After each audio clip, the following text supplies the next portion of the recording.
Let's talk about how you can start composting regardless of whether you live in a big house or a small apartment, and why the act of composting is in fact an act of resistance against the billionaires and corporations currently wrecking our environment and our democracy. Hi, I'm Kendall, and this is part 5 of my series on how to start a food or victory garden as an act of resistance and for as cheap as possible. The reason that I say composting is an act of resistance is, frankly, we live in a society that tells us that everything is disposable. Food, clothes, land, and even people. Our society treats all of it and all of us as disposable. Composting is pushing back against that, because composting is saying every item, even once it's used, even once its purpose has been expended, every item still has value and can still become something new. Composting is the act of turning your scraps, your trash, into next year's harvest. So first of all, if you take nothing else away from this video, please let it be this. You're going to see ads for expensive compost bins.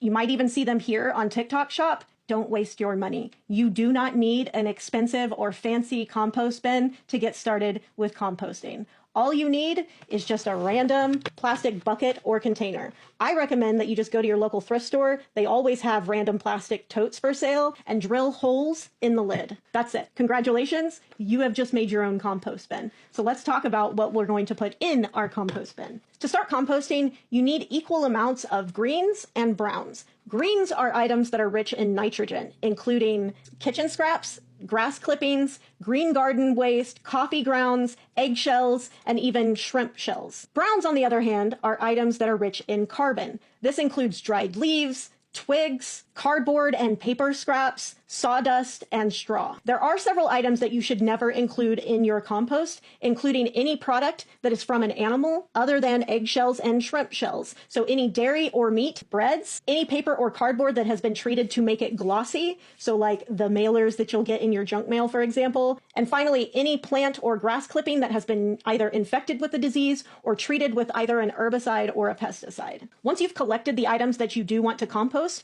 all you'll do is you'll start layering them into your compost bin in roughly equal amounts. So do a layer of your browns and then a layer of your greens, a layer of browns and a layer of greens. In order to make sure that I'm keeping it roughly 50-50, usually what I'll do is I'll keep an extra bag or container of my browns. Usually for me, that's the leaves out of my yard and all of the extra paper that I have put through my paper shredder. And anytime that I dump in my bucket of kitchen scraps, I will also then throw in a few handfuls out of that bin of browns so that I make sure it's roughly equal in volume.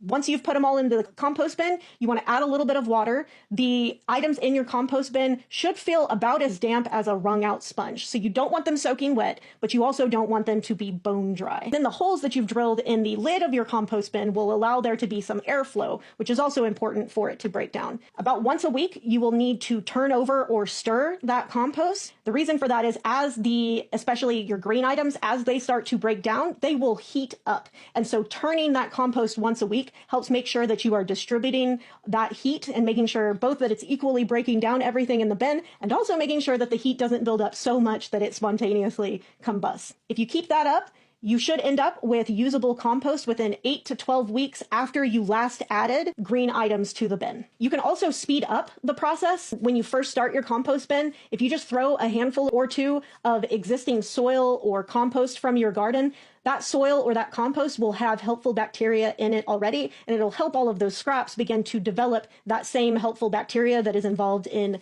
breaking down the scraps into compost. You can also help speed up the process if you cut up the items that you're putting into the bin into as small as pieces as possible. So for example, whenever I'm done cooking each night, I will take whatever vegetable scraps and actually chop them up smaller before I put them into my compost bin. Or eggshells, I'll just crush them up in my hand. The smaller the pieces, the less work that the compost bin has to do in breaking it down even further. So that's it for the basics of compost. Let me know if you have any questions in the comments, or if you have another topic related to growing your own food that you'd like to see me cover in a future episode, just let me know in the comments. I'll see y'all in the next video. Bye.